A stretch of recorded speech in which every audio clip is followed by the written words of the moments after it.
Jababeka Industrial Estate, the biggest modern industrial estate in Southeast Asia.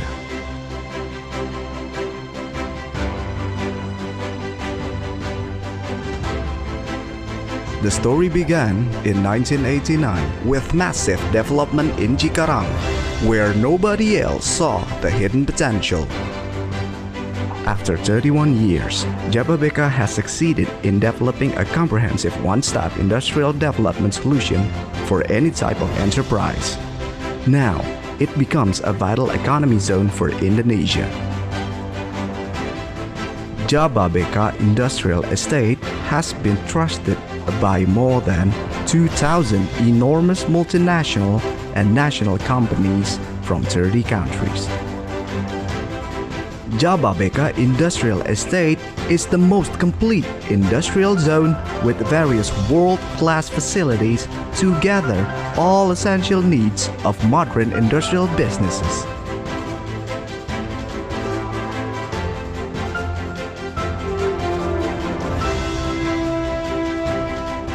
Moreover, it also supported by modern and mature infrastructures such as 4 exit tolls, access, and transit-oriented development. It designed a smart, eco-friendly industrial estate and ready to embrace the IoT and Industry 4.0 era.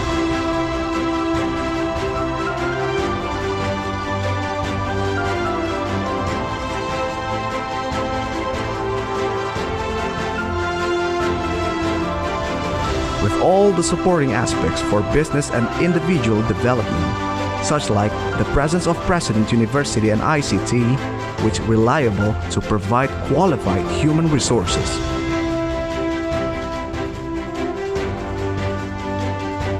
Jababeka Industrial Estate provides an ideal atmosphere and working environment for a modern industrial community that now consists of commercial and retail centers,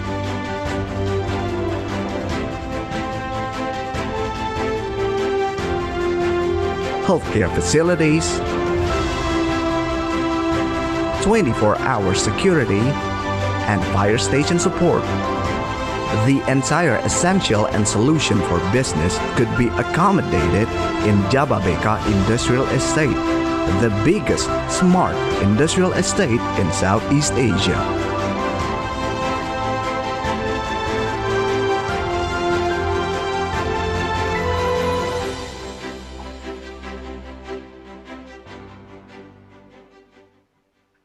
This next award is for Best Industrial Estate Development.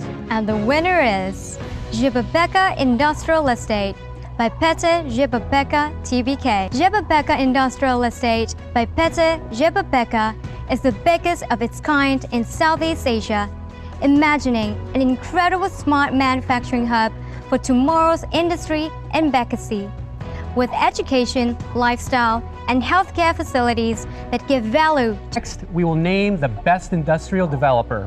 And the winner is PT Jababeka Tbk. PT Jababeka, based in Bekasi, gives industrial action a home, creating new cities with tremendous industry-based townships, being the first Indonesian developer of its kind to be publicly listed, adding weight to its heavy-duty reputation. Dari tanah yang kosong sekarang ini menjelma menjadi satu kawasan industri internasional yang sudah dihuni hampir 2.000 pabrik dari 30 negara dan ada populasi sekitar 1,2 juta penduduk yang bekerja tinggal di kawasan industri Jababeka. PT Jababeka mengucapkan terima kasih atas penghargaan yang diberikan oleh Properti Guru. Penghargaan ini sangat bermanfaat bagi kami, juga sangat membanggakan. Oke, selamat siang Bapak-Bapak dan Bapak-Bapak partisipan sebagai audiens di webinar siang ini. Selamat datang kembali di Jababeka Industrial Talk Show, The Series. Siang ini kita kedatangan narasumber yang luar biasa. Jadi ada Pak Tony Sartono, sebagai Komisaris PT Kawan Lama Sejahtera. Selamat siang Pak Tony, apa kabar Pak? Baik Pak, baik. Terima Ya, kasih. Pak, terima kasih. Ada juga Pak Jody Hastanto sebagai President Director of Ekaman Indonesia. Selamat siang Pak Jody. Selamat siang Pak Rudi, selamat siang semua. Selamat siang juga ya Pak. Selamat siang juga dengan Pak Haris Chandra sebagai founder dari PT Aditya Sarana Geraha. Selamat siang Pak Haris. Selamat siang juga kepada Pak Kurnia Kiswoto, Managing Director of PT Kirana Pasifik Luas atau yang terkenal dengan Taris Brand. Selamat siang Pak. Selamat siang Rudi. Salam sehat, bahagia semua Pak. Oke, hari ini kita mempunyai webinar yang sangat spesial. Kita topik hari ini adalah Business Leaders Forum series pertama.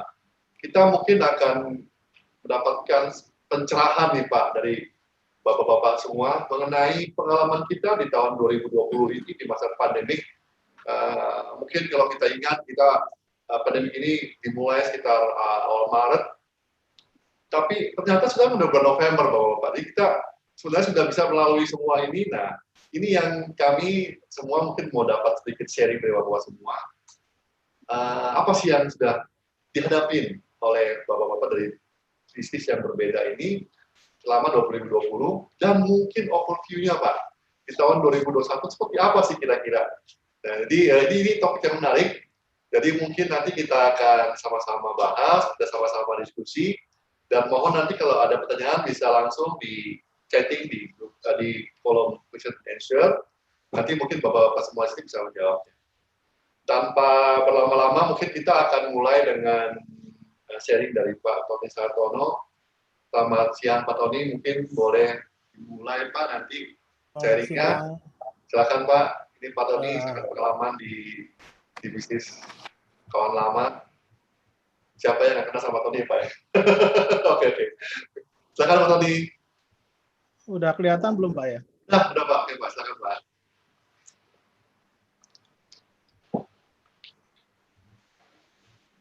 Oke Pak Tony, silakan Pak. Baik, selamat siang Pak Yanto, Pak Rudi, siang Pak. Haris, Pak Jody dan Pak Kurnia dan Bapak Ibu sekalian yang hadir di siang hari ini.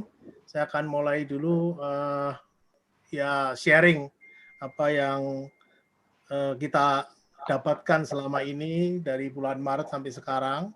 Ya, sebelumnya saya ingin agendanya saya berikan perkiraan situasi 2021 dan kawan lama Outlook 2021 sesuai dengan arahan dari Pak Rudi. Nah, sebelumnya saya kenalkan dulu karena tidak kenal maka tak sayang. Kawan lama katanya kalau berbisnis itu hanya satu kata, trust. Untuk trust itu kita bisa berbisnis yaitu dengan kawan lama. Sebagai pengetahuan bahwa kami itu distribution company untuk industrial, ya, komersial dan industrial yang punya 40.000 item, 20 cabang dan 2.000 karyawan saat ini di seluruh Indonesia, dan tentu saja juga bagian dari grup Kawan Lama Group. Tentu kita ketahui bahwa corona efek ini luar biasa ya. Ada penderitaan tapi juga ada berkat juga. Jadi tidak semuanya menderita tapi cuma ada juga yang mendapatkan berkat. Corona efek ini tentu saja efeknya di mana? Banyak sekali ada travel bureau, hotel, dan lain-lain. Kata orang katanya kasihan ojol ya, ojek online. Tetapi sebetulnya di bawah gunung es ini luar biasa yang terkena dampak ya. Banyak sekali yang kita tahu tour travel, karyawan hotel, toko dan mall, baru saja PSBB dibuka, udah ditutup, di PSBB kan lagi, bagaimana persiapan mereka sudah menyiapkan materialnya dan lain-lain. Wah, itu saya rasa cukup tough sekali ya, khususnya pedagang-pedagang di mall juga ya.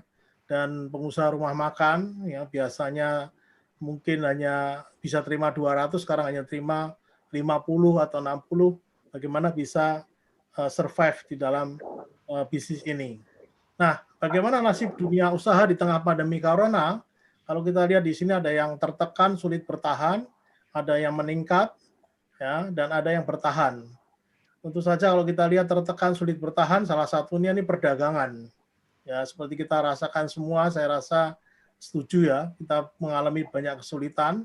Kemudian yang aneh meningkat adalah retail, sebagian retail meningkat. Kemudian kalau kita lihat yang meningkat semuanya adalah makanan, kesehatan, ya, teknologi, informasi, komunikasi luar biasa. Dulu-dulu nenek-nenek, kakek-kakek mbak kenal Zoom, sekarang kenal Zoom karena ingin menemui cucunya. Ya, teknologi ini begitu pesat yang mungkin 5 tahun ke depan baru dikenal, baru akan semua mengenal, tapi sekarang dipaksa kita mengenal untuk teknologi informasi. Demikian juga produk kesehatan, ya, kemudian farmasi dan lain-lain. Sedangkan yang bertahan untuk ada perikanan, listrik, gas, air bersih dan lain-lain. Itulah nasib dunia usaha di tengah pandemi corona yang kita alami sampai sekarang. Nah, kalau lihat 2021, saya rasa hampir tiap hari sekarang rasanya optimis semua ya, agak positif karena kelihatannya kuartal ketiga ini sudah di bottom daripada krisis yang kita alami. Maka dari itu kalau kita lihat 2021 kok kelihatannya cerah sekali, ya, penjualan ke pasar ekspor mulai pulih, properti katanya pulih triwulan 2, IHSG rally menuju 6.500, sekarang 5.500, itu luar biasa kalau sampai terjadi. Artinya berarti 2021 ini cukup positif buat dunia usaha. Kemudian ada peluang dalam kesulitan, tentu selalu ya, di mana ada kesulitan pasti ada opportunity. Bagaimana kita mensikapi opportunity yang harus kita dapatkan ya di dalam kesulitan tentunya. Otomotif butuh insentif lagi, belakangan saya dengar juga mulai meningkat, mungkin ekspornya meningkat ya untuk mobil dan motor, kemudian minyak bergolak, prospek menanjak, dan resesi pembalikan ekonomi kelihatannya menurut pengamat ekonomi ini Pak Khatib Basri itu akan pulih mulai triwulan pertama 2021. Baik, semua itu adalah yang kita harapkan ya. Arti kata kita berharap semua bahwa akan lebih baik dan lebih baik. Harapannya tentu saja yang terakhir adalah perkembangan dan pengembangan vaksin COVID-19. Semoga vaksin ini bisa segera terselesaikan dan kita bisa paling tidak kekhawatiran kita berkurang karena kita sudah mendapatkan vaksin, walaupun nanti kita akan tetap bekerja bersama corona ya, karena tidak mungkin dihilangkan sama sekali. Nah, yang terjadi sebetulnya di 2020 ini, waktu zaman pandemi dari Maret, April, tiba-tiba mendadak kita tidak bisa kemana-mana, bahkan ketemu customer aja nggak bisa, ya, dan kita semua kayak orang pelari cepat yang sprint terus tiba-tiba disuruh berhenti, pasti sempoyongan ya, nggak akan, kadang-kadang bisa jatuh, yang nggak kuat bisa jatuh. Kelihatannya apa? Cara pelanggan membeli berubah total, tiba-tiba berubah, dan kemudian cara Anda menjual mestinya harus berubah. Kalau kita nggak berubah, yang membeli berubah, yang menjual tidak berubah, ya kita akan ditinggalkan oleh pembeli. Cara menjual secara tradisional sudah mulai usang. Customer, cara orang membeli sudah berubah. Bagaimana mereka cara membelinya? Misalnya, bagaimana Anda membeli perkakas? Mungkin yang kemarin orang akan menuju ke toko perkakas dan minta saran dari penjualnya. Tetapi sekarang mungkin juga dia cari Google, nggak mungkin juga ya menghabiskan berjam-jam hanya untuk mengunjungi toko per toko. Kalau udah masuk Google, toko per toko juga kita kepala pusing ya. Kita masuk aja ke toko online aja bisa begitu banyak barang, pilihannya yang tadinya mungkin ada beberapa pilihan jadi bingung juga. Nah, yang terjadi apa? Mudah sekali sekarang. Ya, anak-anak muda semua yang terjadi tinggal di blast saja ya. Misalnya di Facebook, di Twitter, Google, LinkedIn, Instagram. Apakah teman-teman yang punya Obeng Plus merek A, bagaimana Anda menyukainya? Langsung komentar masuk semua ya kan. Obeng ini.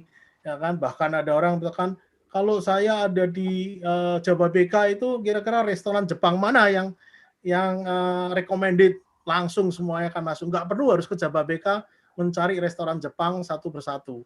Ini yang terjadi, begitu mudahnya, cepat, singkat, ya, dan ini yang disenangi semua anak muda ya, khususnya milenial. Nah, sektor bisnis dan ekonomi bagaimana? Kita lihat berbelanja secara online di platform-platform digital, kemudian berbelanja di pasar-pasar berjarak, social distancing, transaksi akan beralih ke non tunai atau cashless. Sekarang udah mulai banyak orang lebih baik pakai flash, pakai e-money, pakai cashless lah. Kemudian pembatasan tempat duduk penumpang, ini transportasi publik.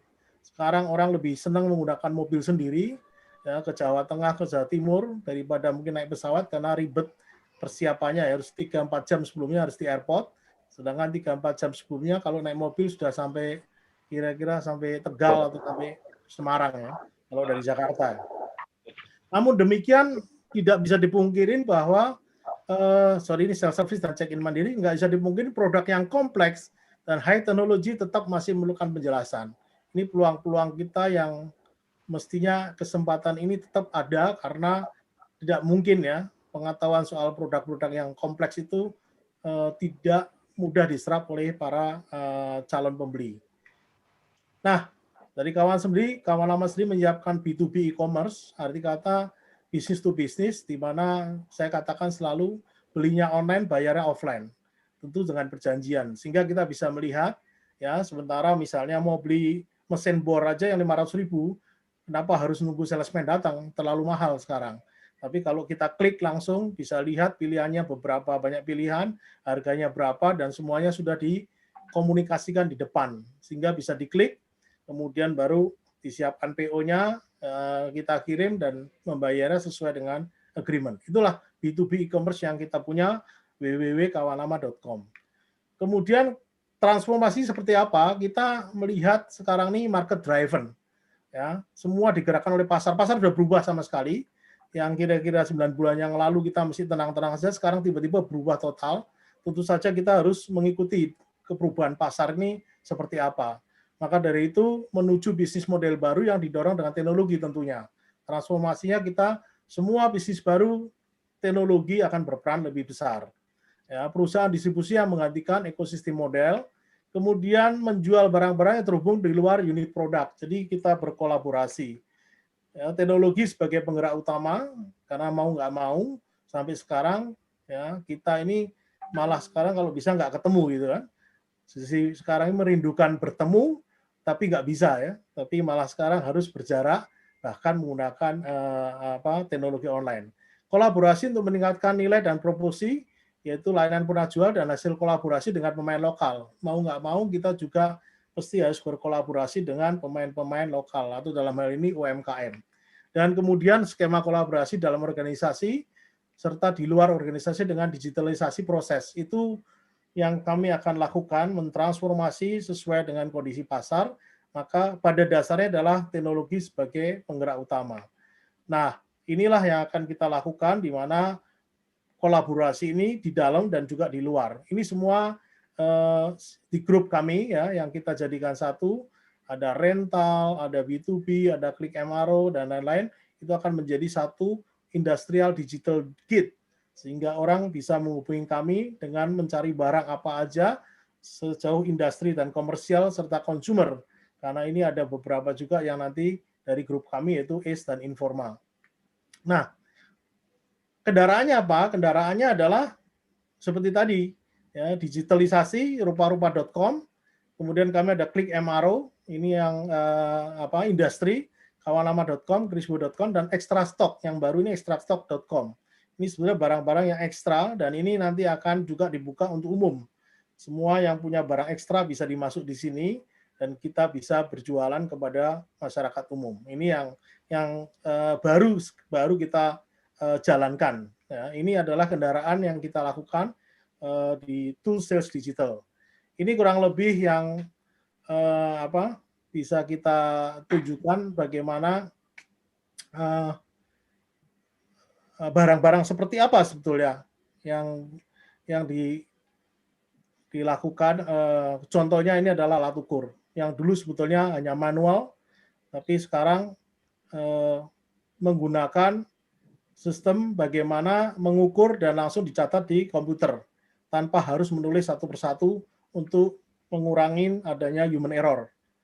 Dan ini sudah dilakukan, ya, sehingga kalau kita lihat sekarang barang-barang ini semua yang digunakan adalah di industri, ya, human error dan quality, kemudian kecepatan, di mana begitu dia mengukur langsung tercatat di komputer. Ya, Go Wireless and Work Smarter. Ini dari produk Mitotoyo, yaitu wireless transmission. Itu semua datanya, sehingga nanti kalau ada kesalahan apa bisa dilihat kembali di komputer. Sebetulnya ukuran yang mana yang salah. Ini luar biasa sekali ya, dalam waktu singkat. Yang tadinya hanya ditulis tangan, dan tentu saja berapa banyak orang yang harus bisa dialihkan kepada pekerjaan-pekerjaan lain. Salah satunya efisiensi. Ini new wave measuring. Nah, ini salah satu lagi juga thermal imaging, di mana pada waktu kemarin pandemi, tiba-tiba orang bingung mengukur suhu gimana ya. Kalau satu-satu, kalau karyawannya 3.000 gimana? Maka kita gunakan thermal imaging, di mana karyawan 3.000 nggak ada masalah ya. Karena kita perlu supaya sekali terkena di pabrik, itu bisa 2 minggu tutup. Berapa banyak kerugian selama 2 minggu ya. Contohnya saya rasa ada beberapa pabrik di Jababeka yang ya gara-gara sepele bisa terkena.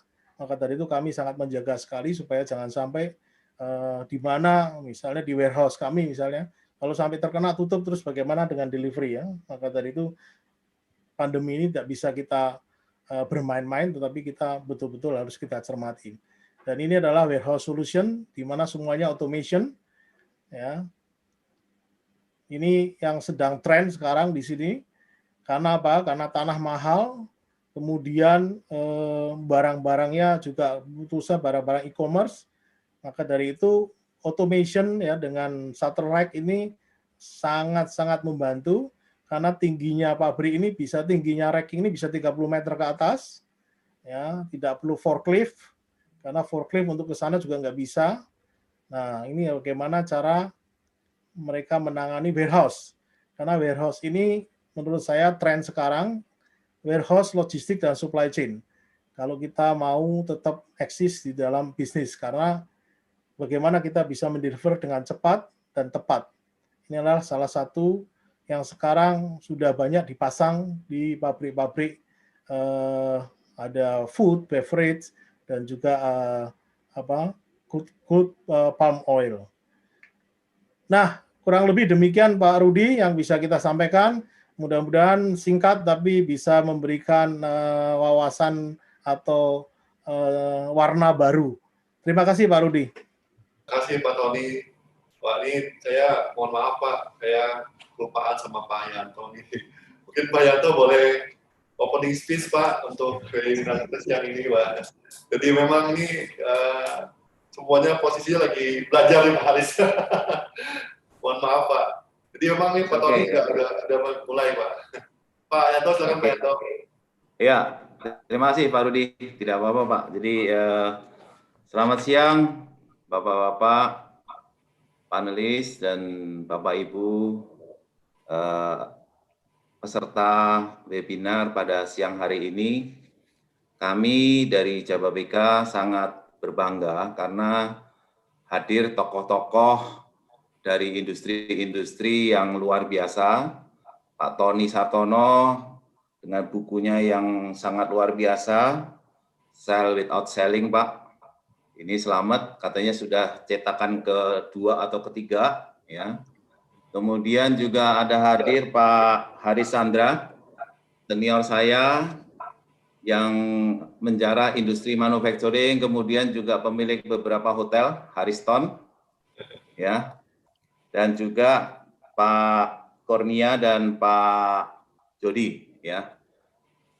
Pada kesempatan siang hari ini, kami dari Jababeka sangat bergembira, Pak, karena dengan Bapak-bapak memberikan sharing bagaimana menghadapi tantangan-tantangan selama pandemi tahun ini, Pak. Kemudian juga kami juga berharap nantinya yang seperti tadi Pak Tony sampaikan, kita tetap harus optimis di tahun 2021.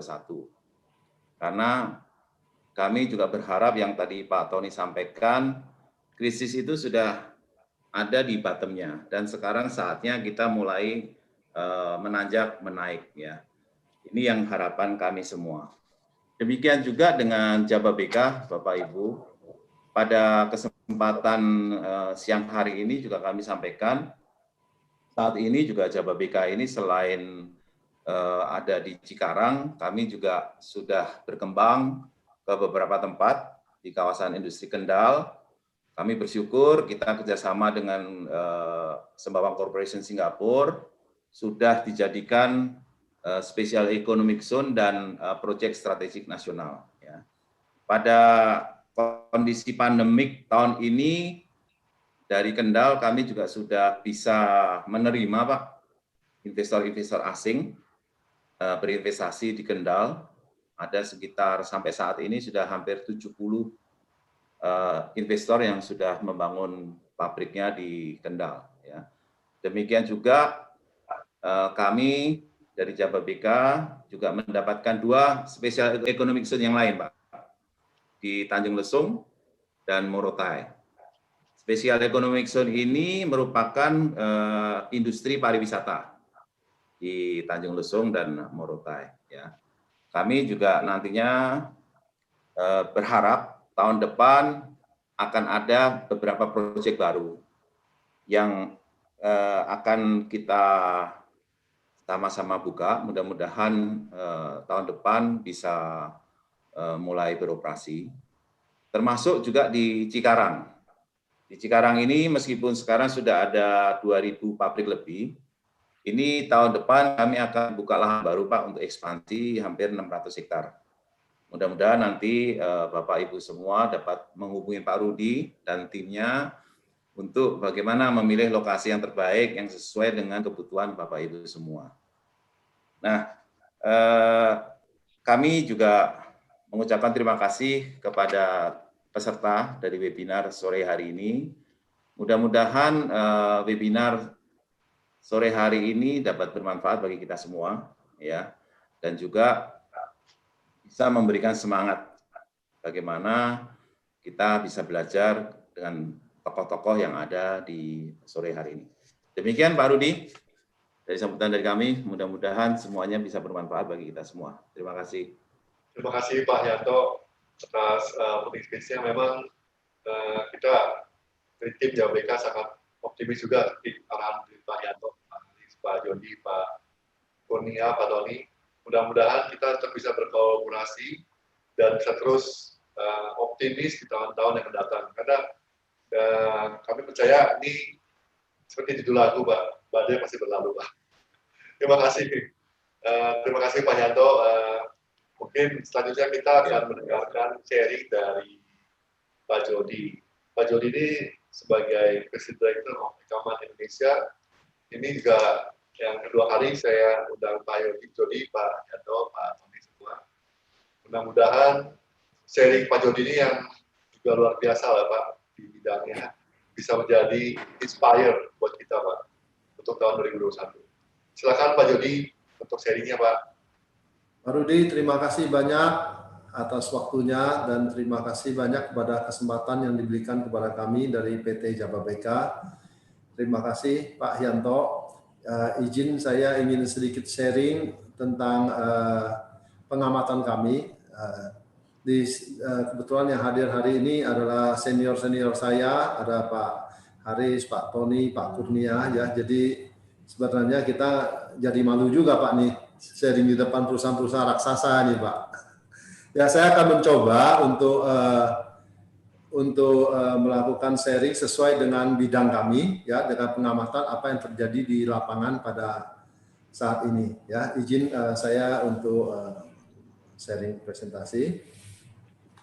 Sekarang kita semua sudah expert Pak, sharing presentasi di Zoom. Dulu kita nggak tahu Pak, sekarang kita sudah expert. Sangat menjadi. Ya, terima kasih. Jelas ya Pak Rudi? Terima kasih Pak. Oke, izin Pak, saya perkenalkan diri, nama saya Jody Hendrikus Susanto dari PT Ekaman Indonesia. Ekaman ini berdiri sejak 98, jadi sudah 22 tahun juga. Tapi saya pribadi waktu bergerak di bidang ini mendirikan cikal bakalnya Ekaman sejak tahun 90, jadi ya kurang lebih 30 tahun lalu Pak. Nah, produk kami sangat spesifik. Kita bergerak utamanya bisnis lain kami adalah di bidang industrial supply. Jadi B2B, kemudian produk-produk abrasif. Kalau abrasif itu lebih ke spesifik kalau kita sebut sebagai giginya industri. Jadi setiap industri yang memerlukan produktivitas dan finishing, ya tentu perlu produk-produk abrasif, ya ada batu gerinda, ada amplas dan sebagainya. Jadi kita fokus di situ, dan tentunya dalam hal ini kita sangat berhubungan erat dengan beberapa industri yang memang banyak menggunakan abrasif yang nanti akan saya sampaikan di belakang ya. Nah ini seperti contoh, kita banyak bergerak di bidang industri otomotif dan komponennya. Ya, kemudian ada dari ATPM, komponen otomotif, komponen alat berat. Kemudian kita juga banyak di musical instrument, ya di Indonesia musical instrument juga cukup maju. Pabrik-pabrik dari internasional banyak pindah ke Indonesia untuk memproduksi alat-alat musik. Kemudian yang secara tradisional juga yang banyak pakai abrasif atau amplas juga panel industri, plywood, MDF dan sebagainya. Kemudian juga tentu furniture industry yang merupakan salah satu daripada produk unggulan ekspor Indonesia. Jadi kami ini juga boleh dibilang banyak berhubungan dengan pabrik-pabrik yang memang ekspor ya, dan ekspor seperti otomotif, panel, furniture, alat musik ini rata-rata ekspor semua. Kemudian, nah kesempatan ini saya ingin sedikit sharing tentang apa yang terjadi saat ini setelah masa pandemi yang kita mulai bulan Maret ya, Maret, April, Mei, di mana 3 bulan pertama itu kita semua sangat tension, sangat khawatir, apalagi dengan apa yang telah terjadi di Cina dan banyak mendengar dari situasi di Cina. Maret, April, Mei itu kita boleh dibilang sangat khawatir karena belum tahu apa yang akan terjadi. Kemudian setelah Juni dan kesininya pelan-pelan orang mulai terbiasa. Seperti tadi yang di-sharing oleh Pak Tony juga ya, sebenarnya arahnya itu kurang lebih sama, satu jalan dengan apa yang dirasakan oleh kawan lama yang tentunya juga adalah perusahaan yang sangat berpengalaman di bidang industrial supply B2B. Jadi saya ingin mulai dari apa yang terjadi di Cina saat ini. Di China, kebetulan grupnya Ekaman juga punya pabrik di China, di Tianjin ya, kita beroperasi di sana untuk mensuplai pabrik-pabrik ekspor juga yang ada di China. Nah, yang di gambar ini saya sengaja saya tampilkan, ini adalah tim kita, tim manajer kita yang ada di China. Ini diambil 2 bulan lalu.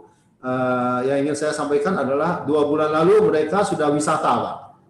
Jadi mereka sudah berwisata ke Yunnan ini dari beberapa daerah. Ini ada tim yang dari Shenzhen, Shanghai, Tianjin, mereka semua sudah berwisata ke Yunnan. Yunnan itu perlu penerbangan 2 jam. Jadi hidup di China saat 2 bulan, 3 bulan lalu pun sudah normal. Kalau saya sering komunikasi dengan teman-teman di China, mereka sudah tidak ada lagi social distancing, makan di restoran juga sudah normal, sudah jarang sekali yang pakai masker, ya. Jadi untuk lokal itu sudah berjalan senormalnya. Nah, yang menarik adalah kalau kita lihat sejak bulan April, Mei, Juni, Juli sampai ke bulan Oktober, itu mungkin bulan September ya, harga-harga itu pada diturunkan dari China karena memang produksinya belum kembali, belum normal. Ya, jadi banyak yang memberikan diskon-diskon agar kita bisa place order. Tapi di Indonesia ini pada masa-masa itu kita juga agak sedikit khawatir ya untuk order karena kita belum ada keyakinan diri. Bahkan rupiah kita kan sejak sempat turun sampai 14.800 ya. Jadi kita bilang, wah kalau order nanti rupiah turun lagi bagaimana nih pembayarannya dan sebagainya. Nah, kalau kita lihat saat ini di China itu produk-produk pabrik itu sudah ramai, khususnya yang ekspor ke Asia Tenggara. Kecuali kalau saya dengar beberapa yang ekspor ke Amerika karena pengaruh efek perang dagang agak sepi. Tapi kalau yang ke Asia Tenggara itu sibuk sekali. Terakhir saya cek juga bahwa mereka di sana sangat sibuk untuk ekspor ke Asia Tenggara. Ya, mungkin tidak semua produk, tapi sebagian besar saya lihat sibuk, dan sebagian juga mengatakan kepada saya bahwa kelangkaan bahan baku atau karena sekarang mendadak order masuk semua dari Indonesia juga order udah masuk, khususnya di bulan Oktober November ini. Jadi ada rencana juga harga juga udah mulai bergerak naik ya, bahan baku juga udah bergerak naik. Ya kurang lebih ini informasi dari China saat ini yang terjadi di bulan November ini. Jadi ini adalah menurut saya satu hal yang baik bagi kita semua, itu memberikan rasa optimisme sejalan dengan apa yang tadi Pak Tony sampaikan juga, bahwa ini di lapangan sedang terjadi kondisinya saat ini. Kemudian dapat informasi juga Pak, dan memang ini terjadi, bahwa shipment sekarang ini, kontainer ini ada susah, banyak delay. Ya, jadi ada teman yang sharing juga bahwa port di Singapura, di Shanghai itu sibuk sekali, tidak pernah sesibuk ini saat ini. Kemudian harga kontainernya juga sudah naik, ada dari $500 sampai $1.000 kenaikannya, dan setiap hari makin ini. Jadi siap-siap teman-teman, kalau sekarang mungkin import itu akan ada sedikit delay karena memang pengaruh dari kontainer yang semakin susah ya. Kemudian kembali kita ke Indonesia, apa yang terjadi saat ini adalah recovery industri untuk Indonesia bisa saya gambarkan. Tentu tidak bisa menggambarkan keseluruhan, tapi dari beberapa industri yang kami sering berhubungan sehari-hari, kami bisa menyimpulkan atau memberikan sharing informasi. Seperti contoh furniture. Kalau tadi di China itu furniture yang ekspor ke China itu masih kurang bagus karena ekspor ke Amerika, maksud saya masih kurang baik karena mungkin ada pengaruh perang dagang. Tapi kalau furniture yang dari Indonesia ekspor ke Amerika, saya dengar beberapa pabrik itu ramai sekali. Jadi mungkin mudah-mudahan ini ada efek juga. Jadi pembayar itu dari Amerika itu banyak pindah ke Indonesia ya. Jadi furniture itu sudah berjalan, sudah cukup baik. Ya, mulai naik. Memang kalau seperti di Jawa Tengah ini tahun 2019 bagus, 2020 penurunannya cukup tajam sampai 30%, tapi sekarang merangkak pelan-pelan sudah kembali. Untuk industri plywood yang khususnya berkualitas baik ya, seperti yang terjadi di Kalimantan, yang ekspor ke Jepang itu ramai sekali, harga kayu mulai naik. Amerika juga ramai sekali katanya, kondisinya sudah sangat bagus dan harga-harga kayu juga sudah mulai berangkat naik. Alat musik juga yang ini yang luar biasa, ini alat musik ya, barang begitu mahal ya, seperti piano dan sebagainya, tapi juga produksinya juga sudah ramai. Tapi memang efisiensi produktivitasnya belum maksimal karena masih ada PSBB. Jadi dari produksinya sekitar 85%-an. Otomotif kita yang sangat terpukul karena faktor daya beli. Tapi saya dengar di bulan November ini juga sudah mulai membaik ya.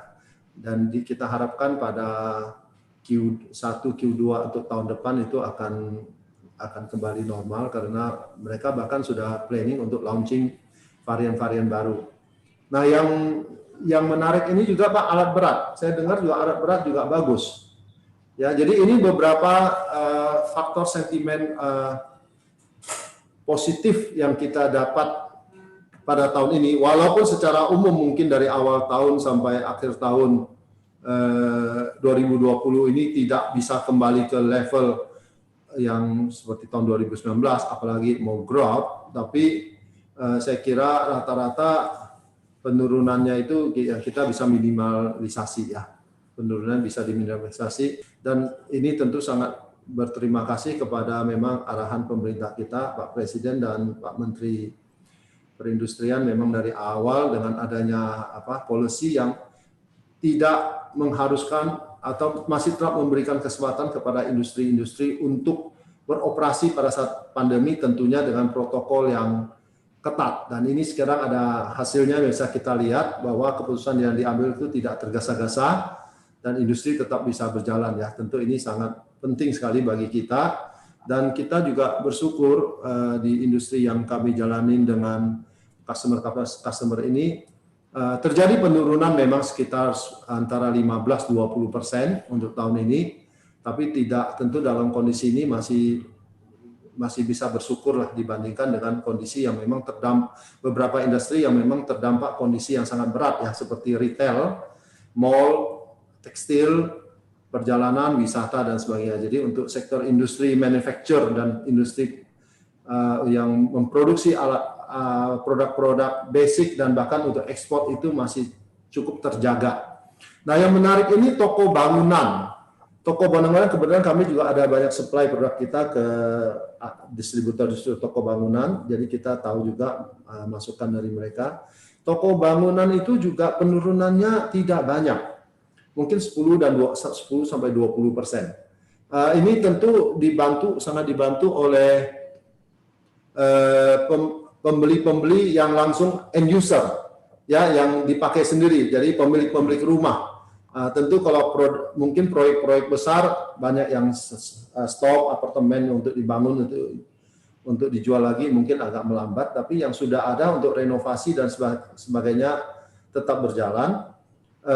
Dan satu hal yang perlu kita ingatkan, Indonesia ini luas sekali. Kita merasa di Jakarta ini efek daripada COVID ini sangat besar karena setiap hari kan kita ada datanya ya dari Jakarta berapa ribu, 1.000 lebih yang terdampak oleh COVID. Tapi di daerah itu cukup kuat tarikannya.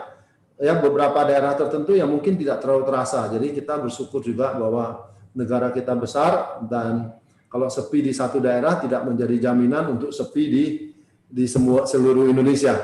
Jadi secara keseluruhan kita melihat cukup optimis, Pak, sampai per bulan November ini. Ya, untuk bulan November ini cukup optimis. Kalau ya saya kira kita fokus dan kelihatannya di tahun 2021 ini mudah-mudahan dengan adanya faktor-faktor pemulihan bisnis utamanya adalah vaksin, ya. Mudah-mudahan vaksin ini bisa segera di launching setelah Q1. Kita harapkan semua bisa menjadi lebih baik lagi karena orang mulai beraktivitas. Karena walaupun sekarang sudah mulai baik, aktivitas tentu masih sangat-sangat kita batasi bersama. Kemudian faktor lainnya adalah harga komoditas yang kelihatannya juga sudah bergerak mulai naik sekarang. Ya, ini juga sangat penting. Kalau komoditas bisa lebih baik, tentu daya beli akan lebih baik, penjualan akan motor misalnya, dan orang-orang sudah bisa lebih banyak untuk melakukan renovasi rumah. Kemudian tentu masalah kita, karena kita ini ada bonus demografi di mana setiap tahun itu ada penambahan tenaga kerja yang signifikan. Mudah-mudahan lebih banyak lagi investor yang bisa mulai bergerak tahun depan sehingga terjadi penyerapan tenaga kerja. Ya, kita masih menanti juga ini efek daripada omnibus law ini, apakah bisa mempercepat juga penyerapan tenaga kerja ini. Tapi secara umum kita melihat cukup positif ya Pak ya. Jadi kita harus membawa aura semangat dulu Pak, aura positif untuk tahun 2021 ini. Oke, sedikit tentang ini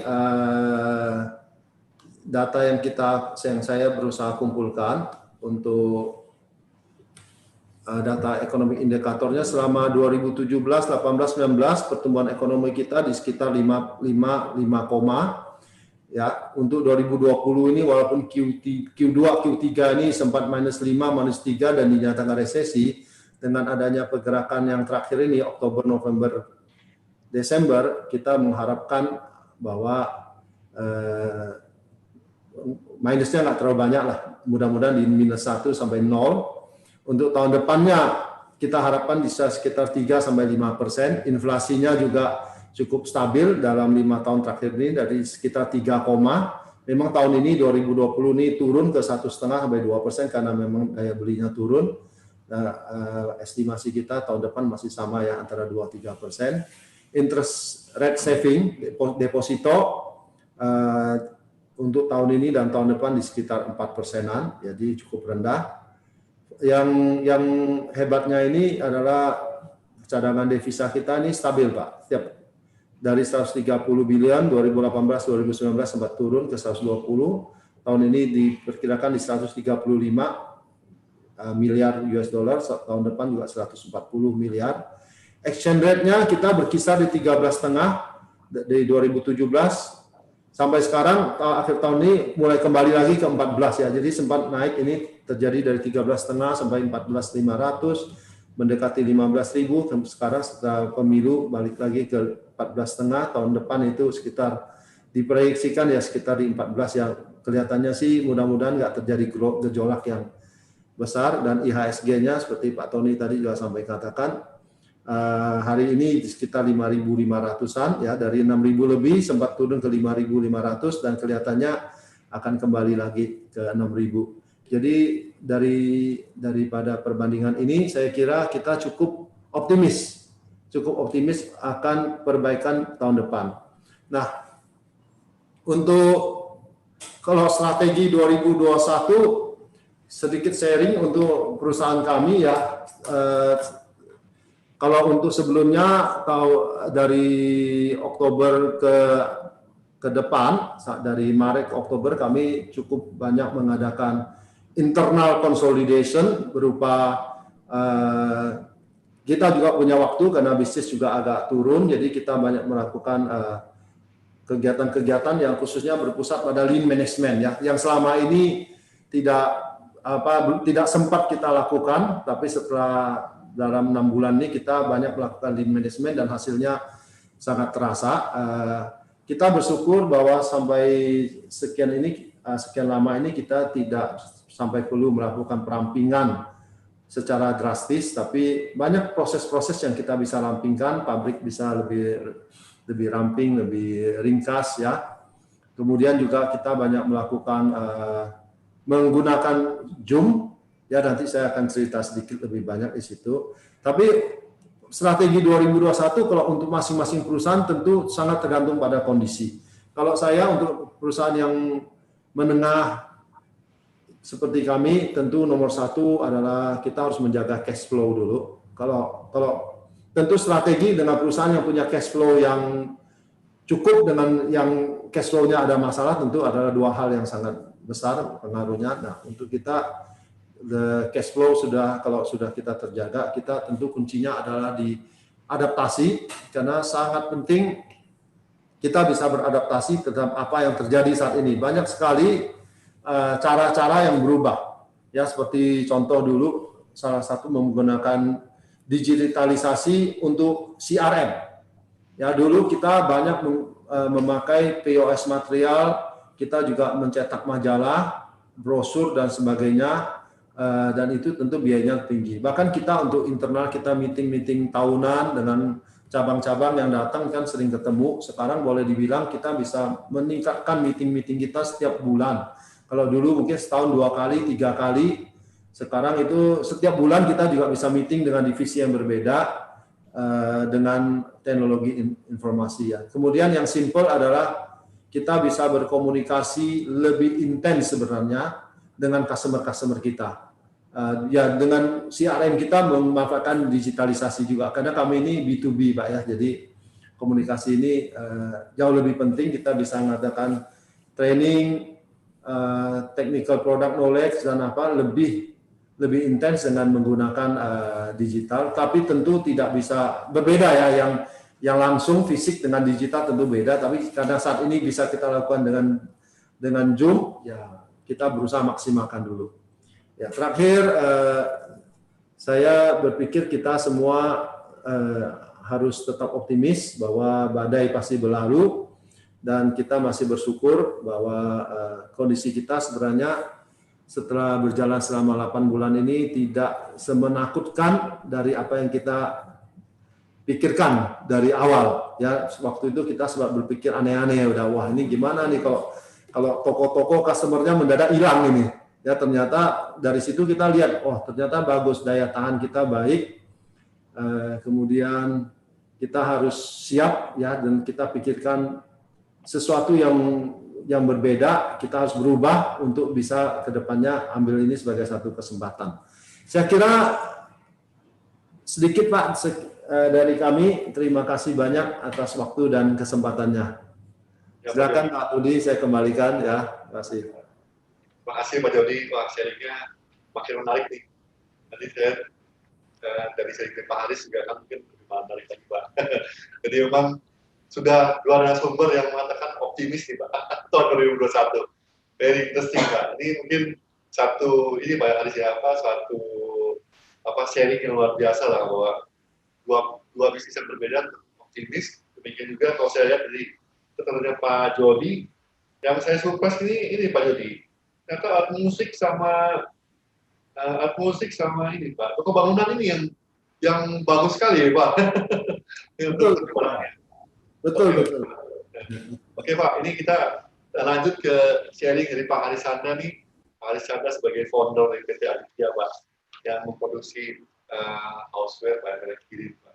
Mungkin semua sudah mengenal lah merek Kirin. Oke Pak Haris, silakan Pak Haris sharingnya.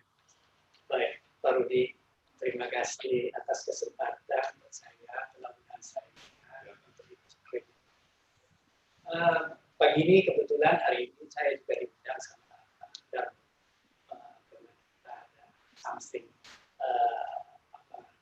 aktivitas sosial yang berkelanjutan besar. Saya kira pagi ini saya datang dan kalau sudah datang di Jawa PK, kalau tidak rasanya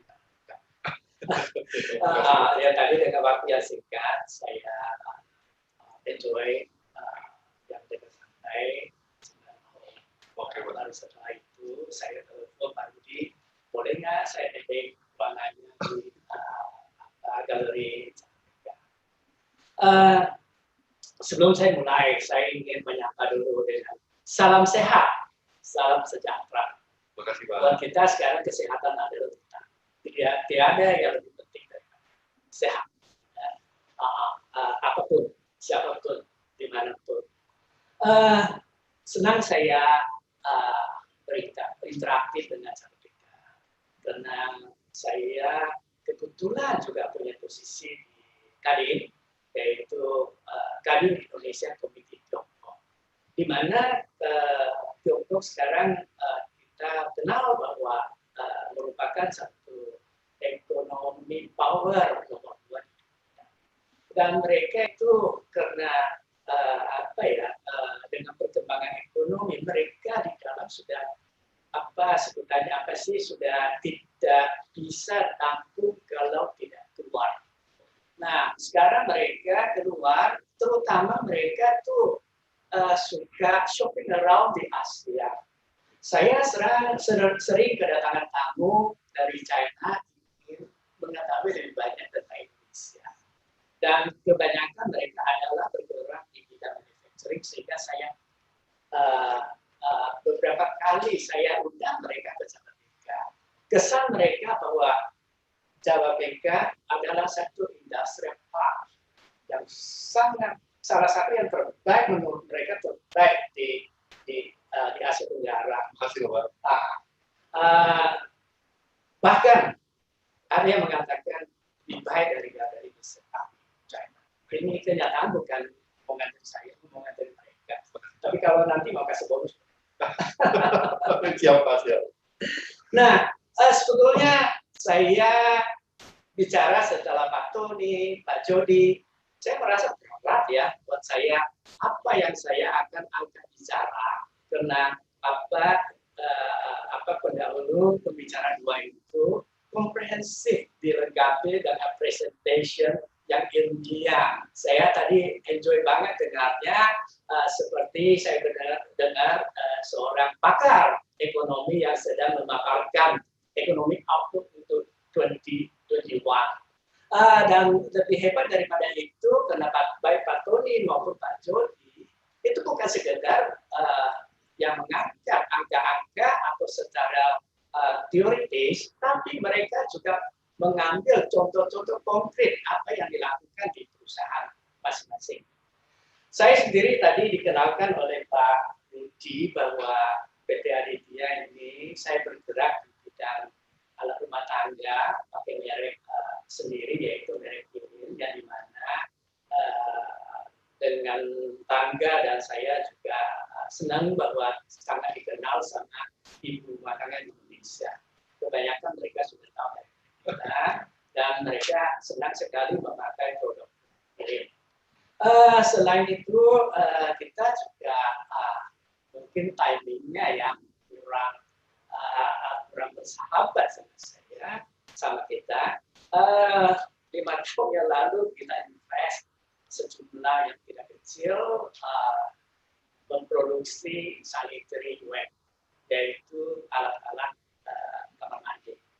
Nah, sebetulnya tapi walaupun sekarang keadaannya sedikit memang mengalami hambatan kesulitan, tapi saya yakin karena produk saya itu adalah produk untuk kamar mandi. Anda di sini sekalian semuanya, kalau satu hari tidak ke kamar mandi, tidak masuk kamar mandi, mungkin masih bisa tahan ya. 2 hari, 3 hari, kalau masih bisa tidak membersihkan dalam perutnya, nah Anda sudah perlu dokter. Artinya apa? Produk saya tidak ada orang yang tidak perlu. Semuanya. Nah, ini yang bikin saya optimis bahwa pilihan bidang usaha saya adalah benar semua perlu. Dan kita juga pakai merek kita sendiri, yaitu merek Waster, yang dimana kita bangga bahwa merek-merek kita Waster sudah dikenal sama masyarakat umum. Tadi Pak Tony sama Pak Jody itu hebat banget, masih relatif saya lihat dari layar masih muda sekali, sedangkan Pak Jody sudah bukan pemain lokal. Tadi mengatakan di TNC ada pabrik. Sebelumnya banyak orang mengatakan pedagang Indonesia kebanyakan jago kandang. Ternyata bukan. Pak Tony boleh katakan kawan lama siapa nggak kenal. Kalau kita kemana-mana nggak ada kawan lama, berarti kemungkinan mata kita ditutup. Dimanapun kita bisa melihat ada informa, ada hardware, ada di mana-mana. Hari ini kita bicara adalah Business Leader Forum. Artinya apa? Bagaimana kita sebagai pelaku bisnis dan kita sebagai leader, bagaimana kita antisipasi langkah-langkah apa yang kita harus ambil. Saya melihat, saya bisnis hampir 50 tahun setengah abad. Mungkin Pak Jody belum lahir kan, saya tahu. Sudah setengah abad. Tidak pernah bahwa satu gambaran ekonomi yang lebih jelas kita bisa membaca seperti hari ini. Yaitu apa? Yaitu pasti bahwa ekonomi growth Indonesia selama ini, selain pada krisis tahun 98, dan ini masuk pasti terjadi kontraksi. Itu pasti. Dunia juga pasti terjadi kontraksi antara 3%, itu pasti. Tapi kalau terjadi kontraksi atau ekonomi growth rate-nya turun atau minus, apakah itu sesuatu ancaman yang berbahaya kan? Saya pikir tidak. Tidak. Ekonomi turun itu bukan bahaya. Ekonomi slow down itu bukan bahaya. Yang bahaya itu adalah terjadi ekonomi krisis. Kalau krisis itu bahaya. Turun nggak bahaya. Coba kita bayangkan dengan datangnya pandemi, terjadi pandemi tadi sudah diungkapkan oleh Pak Tony bahwa begitu dahsyat pandemi ini, datang bulan 3 kita semua kalah kabut, kita tidak tahu apa yang kita harus lakukan. Karena sebelumnya kita tidak tahu, tidak pernah ada pengalaman seperti ini. Yang terjadi adalah 100 tahun yang lalu waktu flu Spanyol. Saya yakin pada terjadi flu Spanyol 100 tahun punya orang, tidak ada satu pun yang masih hidup pada saat ini. Sehingga nggak ada yang bisa punya self experience atau pengalaman diri sendiri dalam pandemi ini. Nah, pandemi ini ya, kita masuk bahwa kita sebagai seorang business leader yang kita harus terapkan itu adalah satu. Kita harus tidak ada pilihan, yaitu manajemen adaptif. Sebetulnya tadi Pak Tony yang dipaparkan apa yang akan diambil langkah dari kawan lama. Sebetulnya itu sudah satu manajemen adaptif yang begitu canggih karena tidak ada cepat sekali ada ada action, kerennya biasanya sudah disebutkan corporate action yang antisipasi langkah-langkah apa yang akan diambil di tahun 2021. Nah, di sini saya melihat tadi dengan santai paparan Pak Tony, kita yakin kita semua bangun. Sebetulnya apakah semudah begitu? No, menurut saya no. Itu karena Pak Tony adalah kalau dulu saya mulai bisnis, kita sangat kenal orang suka ngomong, nggak apa-apa dari kecil-kecil aja, small but beautiful. Today, no. Today is big is beautiful. Semakin you besar, semakin you bisa langka. Apapun Pak Tony ada, ini konsepnya jalan dan jalan, benar ya? saya bacanya begitu. Nah sekarang, tentu hal-hal begitu. Yang kita yang small bagaimana? Apa small kita tunggu the end of the world atau akhir zaman buat kita? No. Sebetulnya zaman sekarang adalah zaman juga terbuka untuk ekonomi yang paling bawah, yaitu sekarang kita ramai bicara Industri 4.0. Saya sampai di sini dengan Industri 4.0. Yang sebetulnya yang sekarang yang kita harus terapkan adalah Society 5.0. Apa itu Society 5.0? Yaitu bagaimana kita menggerakkan ekonomi yang paling dasar atau akar rumput yang tadi saya begitu enjoy bahas sama Pak Darmono. Bagaimana Pak Darmono punya keinginan, bagaimana ya kita menggali ekonomi yang paling bawah, bagaimana kita kasih ekonomi yang paling bawah supaya mereka hidup lebih baik. Mereka hidup lebih baik akan mereka lebih punya kemampuan untuk belanja sesuatu, akhirnya mereka masuk ke SHB, masuk ke Informa, atau beli alat musik yang seperti tadi produknya Pak Jody dan sebagainya. Ini menurut saya sangat penting bahwa kita semua mengharapkan negara kita Indonesia yang kita melengkapi segala-galanya. Saya bahkan kadang-kadang di forum termasuk di departemen ada dari pejabat-pejabat saya sudah ngomong gitu. Indonesia lagi dibentuk oleh Tuhan. Saat itu saya yakin Tuhan lagi jatuh cinta. Sehingga Indonesia diberikan segala yang terbaik, yang terindah. Kita semua ada. Kita semua ada dari kekayaan alam dan sebagainya. Bahkan saya suka keliling dunia, suka kemana-mana. Bahkan saya merasakan bangsa Indonesia is the best nation. Kita rasa enjoy banget kita tinggal di sini. Ini kenyataannya. Coba kalau kita ke daerah-daerah tertinggal, mereka begitu ramah dan terima kita dan sebagainya.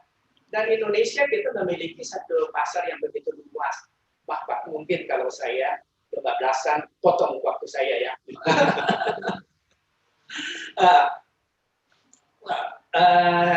Kalau kita melihat di mana-mana di Indonesia, boleh katakan semua pelosok Indonesia, menurut saya semua barang, semua produk bisa diolah dan bisa menjadi duit.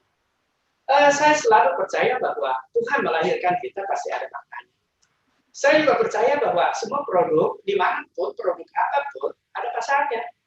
Tapi pasarnya di mana kita tidak tahu.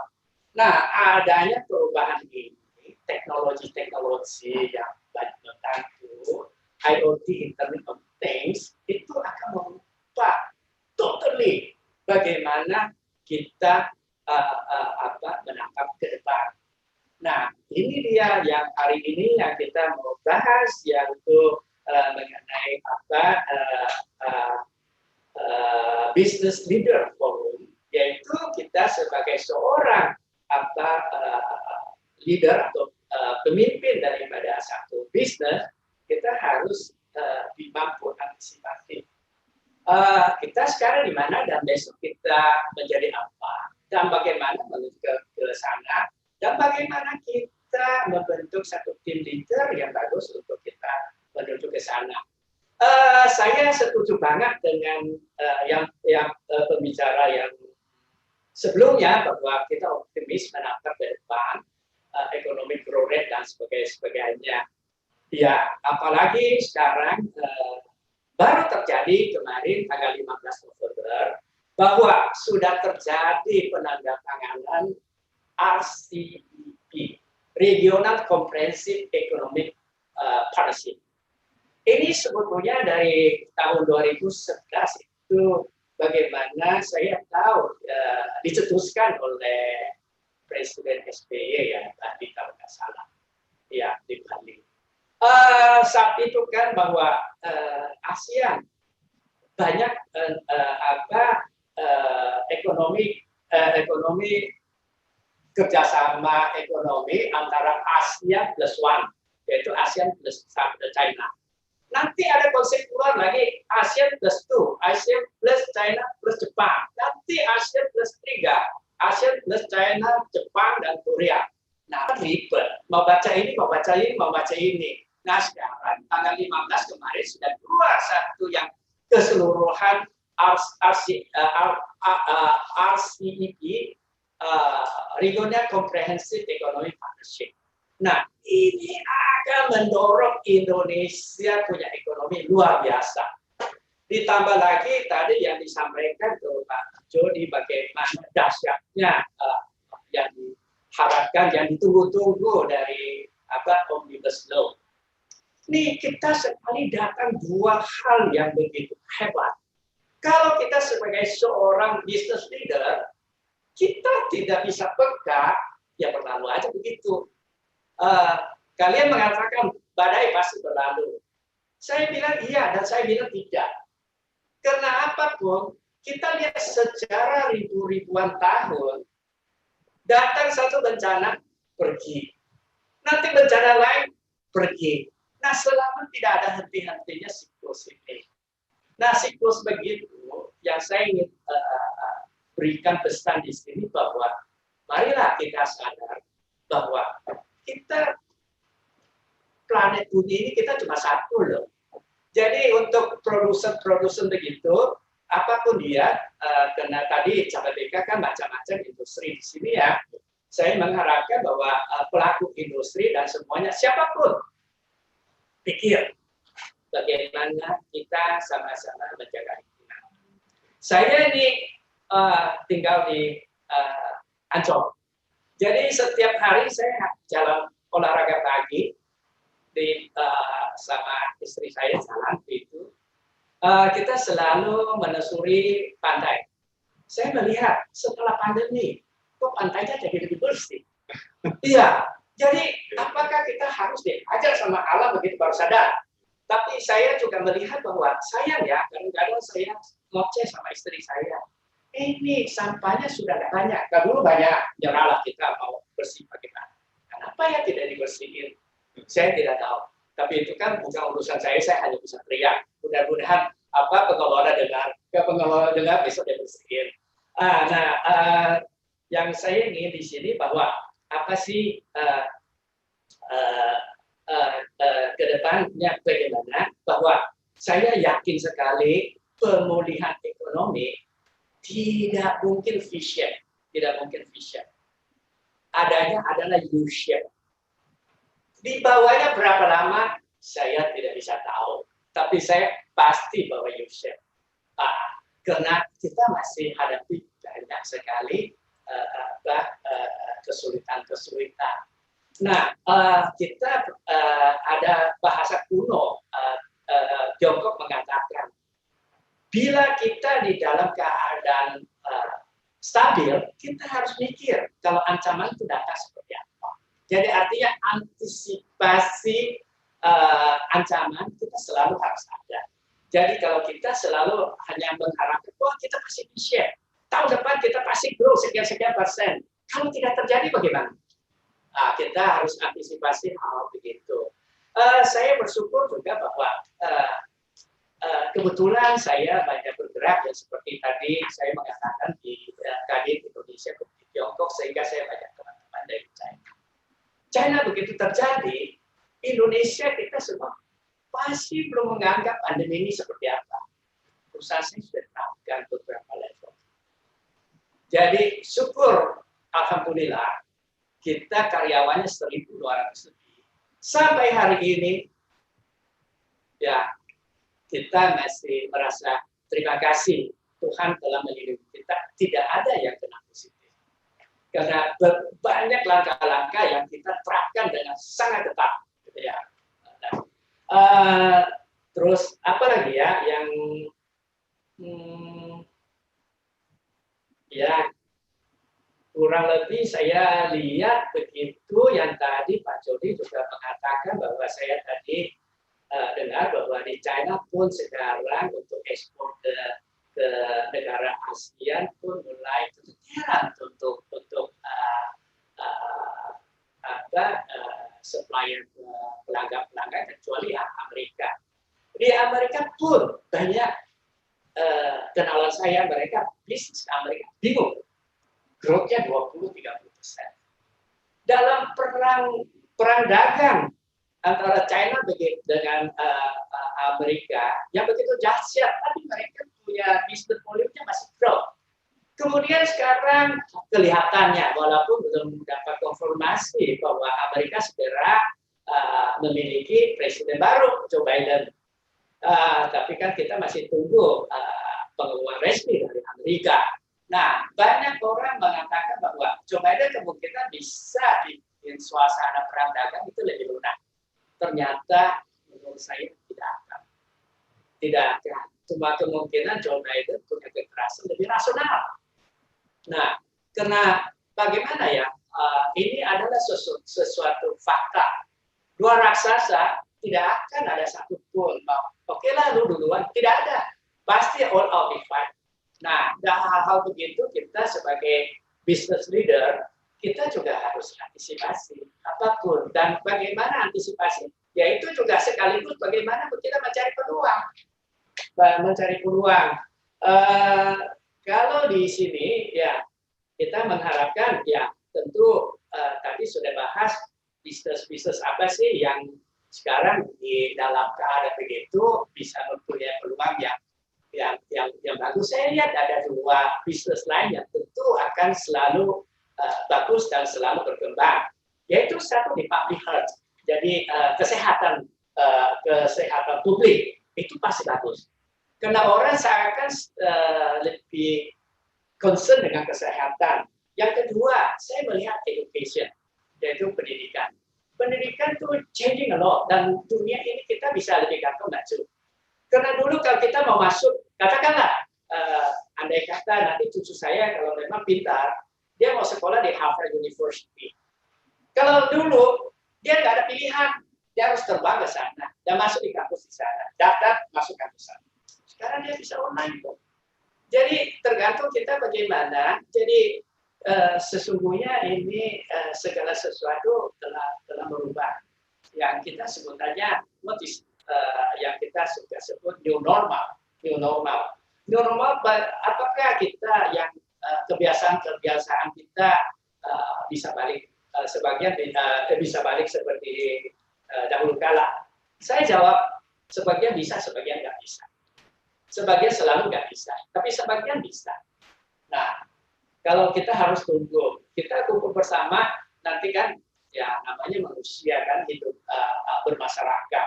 Jadi tentu kita pengen sering-sering ngumpul dan sebagainya. Tapi sekarang apa bisa? Tidak bisa. Tapi nanti akan bisa. Ada kemungkinan bisa. Jadi ada hal-hal yang kita bisa kembali seperti dulu, ada hal yang tidak bisa. Dan saya mengharapkan bahwa dengan adanya begitu, ya tentu yang seperti tadi Pak Tony, Pak Jody, bahwa kita optimis ke depan kita pasti melangkah lebih bagus. Ini yang saya sampaikan bahwa ya sesungguhnya kalau saya lihat peta dunia, ASEAN itu adalah satu ekonomi zone atau kawasan ekonomi yang tumbuhnya bisa luar biasa. Kita beda dengan Uni Eropa. Uni Eropa mereka bisa menjadi satu dikarenakan mereka punya visi yang sama. Kita ASEAN beda. Kita ASEAN bersatu saat itu tahun 68 kalau saya tidak salah ingat. 5 negara waktu dibentuk mereka bukan punya visi yang sama. Kita bukan punya tradisi yang sama, kita berbeda-beda kok. Thailand mayoritas agamanya Buddha, Indonesia Islam dan sebagainya. Filipina Katolik dan sebagainya.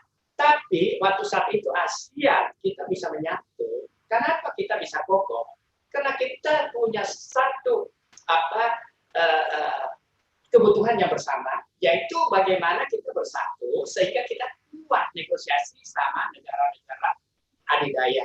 Dan itu terjadi. Nah, sampai sekarang ASEAN 10 ini organisasi antar bangsa ini adalah yang paling unik. Karena ASEAN tidak pernah pakai voting. Mereka segala sesuatu adalah konsensus. Jadi persahabatan kita ini bagus. Saya bicara begitu, artinya apa? Saya yakin sekali regional ini aman. Regional ini akan stabil. Hanya regional aman, regional stabil, negara yang stabil, kita masih bisa ada dagang enak. Ya saya bisa mengharapkan begitu, ya gimana? Ya tentu kita juga mengharapkan pemerintah Indonesia lebih membenarkan banyak aturan sehingga kita bisa bersaing dengan negara-negara ASEAN yang manapun untuk datangkan investor, terutama investor masuk di Kendal atau masuk di KPK. Terima kasih. Gitu ya. Iya. Terima kasih sampai di sini dulu. Barangkali nanti masih ada interaktif tanya. Thank you. Terima kasih. Terima kasih loh Pak Haris. Ini kita melihat satu sharing Pak dari sisi yang berbeda. Tapi memang poinnya kita semua tetap optimis Pak. Seperti yang tadi mungkin juga disampaikan bahwa siapa sih yang nyangka waktu awal Maret itu kita bisa survive sampai November ini. Dan mungkin 2 tahun depan juga kita mungkin lebih baik lagi. Oke Pak, mungkin ini ada sharing juga dari Pak Kurnia.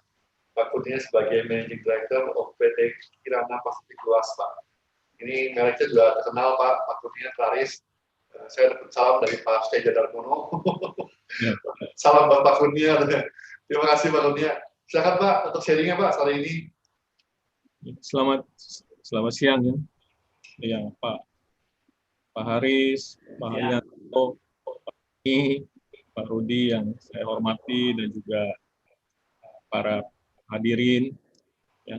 Saya kelihatan ini yang terakhir ya. Ini banyak narasumber yang sebelumnya sudah sampaikan dan juga saya lihat 3 narasumber ini pengalaman berkarir dan sebagai pemimpin perusahaan hampir 1 abad. Jadi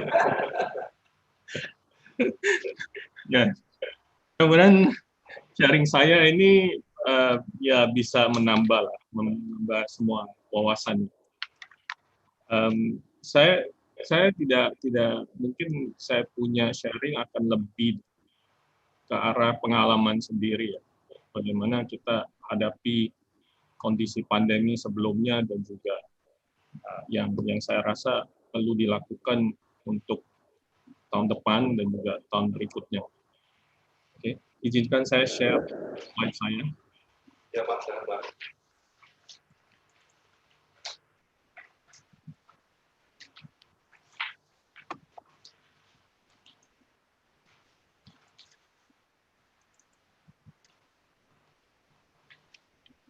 Oke.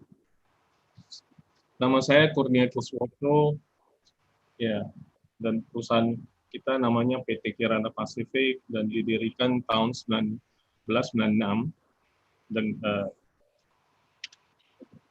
ini adalah perusahaan kita dan seperti Pak Tony tadi ceritakan tidak kenal tidak sayang dan mungkin di market atau kalangan bisnis itu kebanyakan cuma tahu Klaris.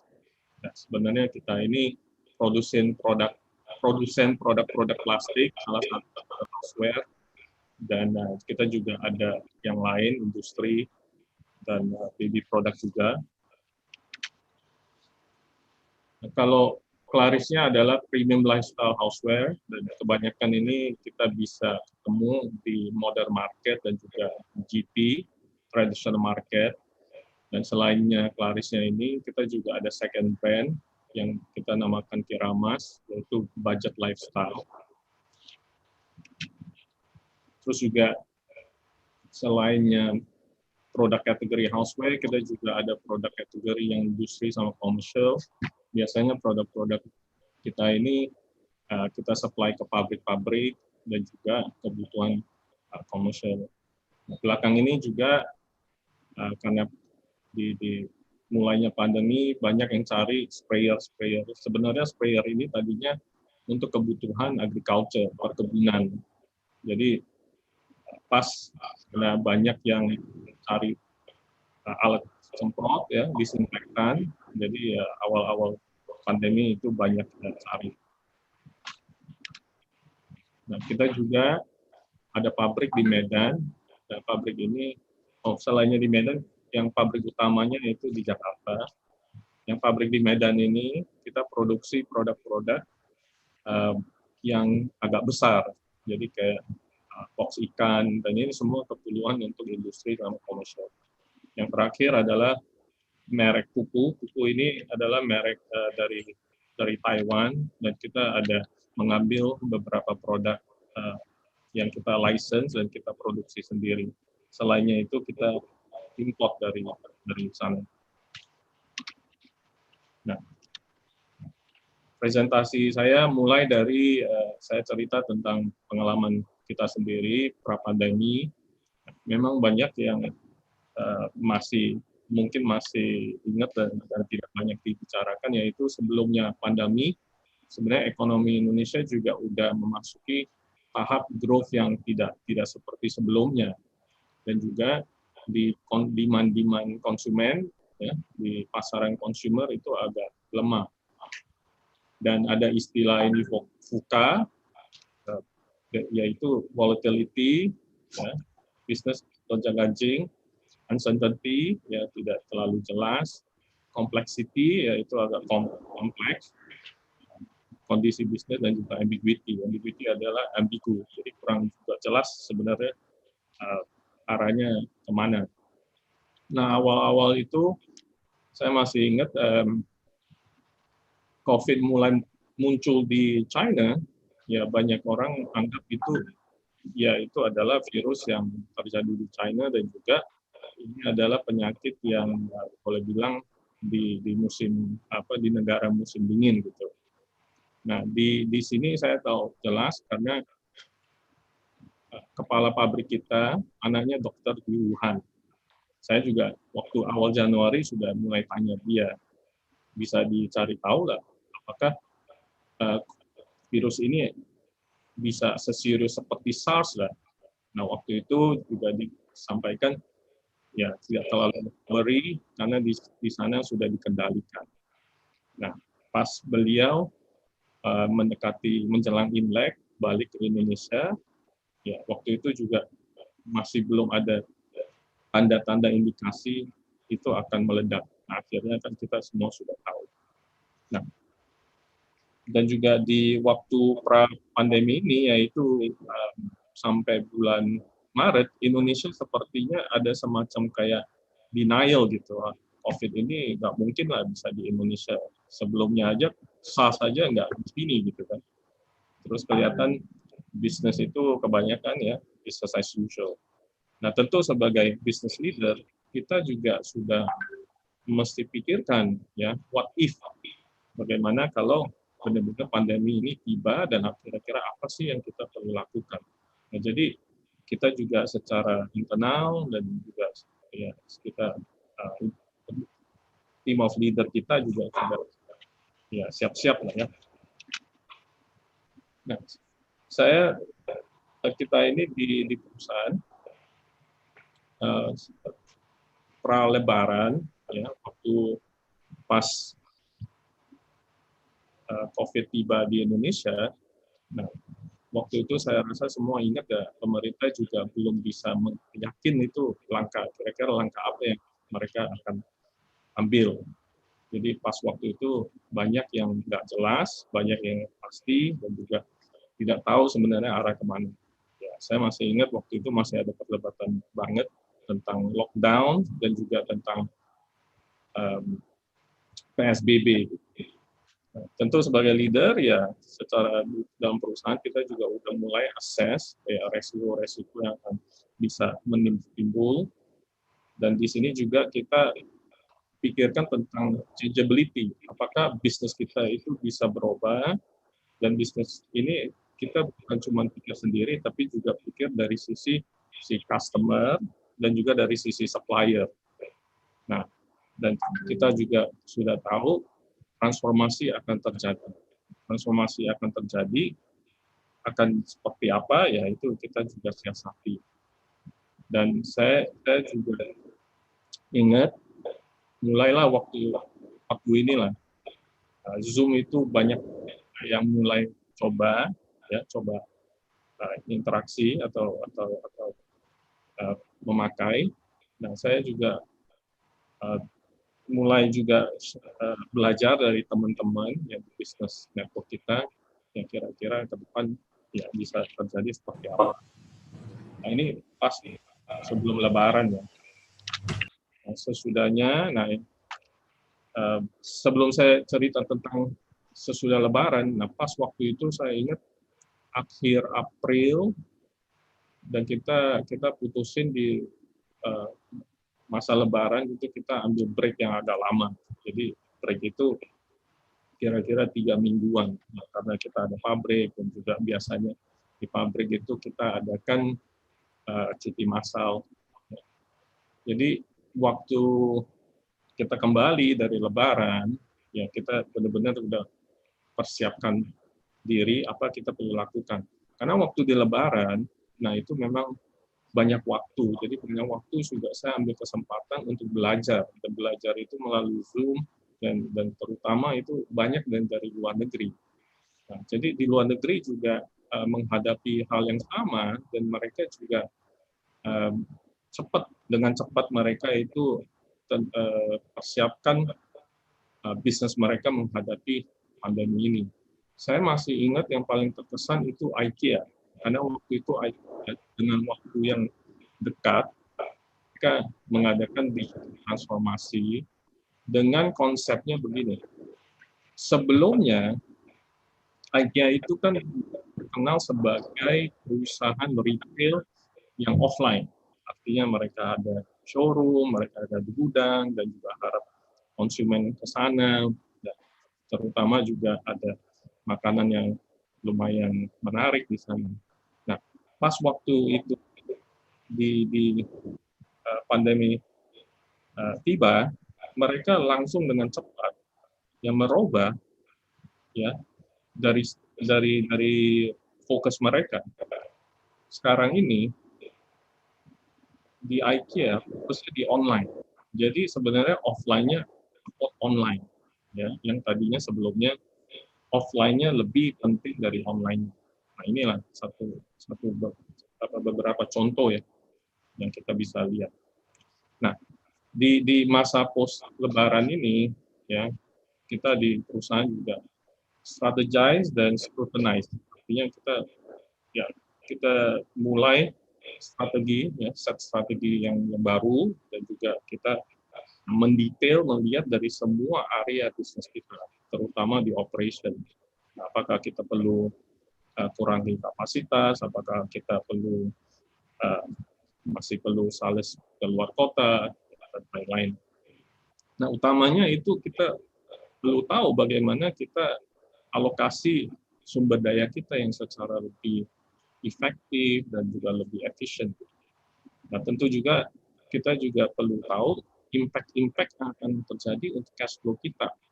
Karena kita juga perlu pikirkan tentang worst case scenario. Jadi kalau benar-benar terjadi pasaran atau bisnis kita itu down by 50% atau di bawah 50%, apa yang akan terjadi?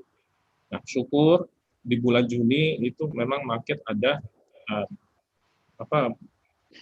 bukan kembali, tapi ada kelihatan ada strength, karena waktu masa liburan dan sebelum liburan itu pasaran ya kurang mau order gitu. Jadi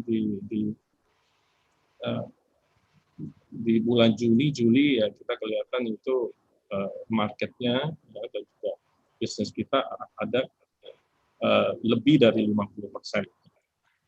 Nah, disinilah masa post Lebaran ini sampai sekarang ya dinamika pasar juga berubah ya karena sebagian customer kita terutama yang di modern market itu, nah itu tidak kembali seperti yang sebelumnya. Nah karena juga dengan keterbatasan mall di masa PSBB seluruh Indonesia itu sangat pengaruh. Nah, ternyata kalau yang di traditional market nah, itu masih lebih bagus. Nah, kita juga bisa lihat konsumer mulai merubah pola belanja. Dan itu kita bisa lihat waktu masa Lebaran, mereka sudah coba dan juga yang biasa dan juga yang belum biasa, semua sudah coba membeli produk-produk houseware dan consumer goods ya melalui online store. Nah, tentu dengan sama waktu kita juga melihat kesempatan sebenarnya ke depan itu kita di mana dan juga ancaman kira di mana. Nah, seperti bahasa Mandarin, krisis itu adalah Weiqi. Jadi Weiqi ini terbuat dari huruf Wei Xian, yaitu danger, bahaya, dan Hui. Nah, itu kesempatan. Jadi di dalam semua krisis ya itu ada kesempatan. Nah, dengan bersamaan kompetitor yang tadinya itu tidak kuat, nah itu kebanyakan stop produksi juga ya tanda kutip tidak maju lagi.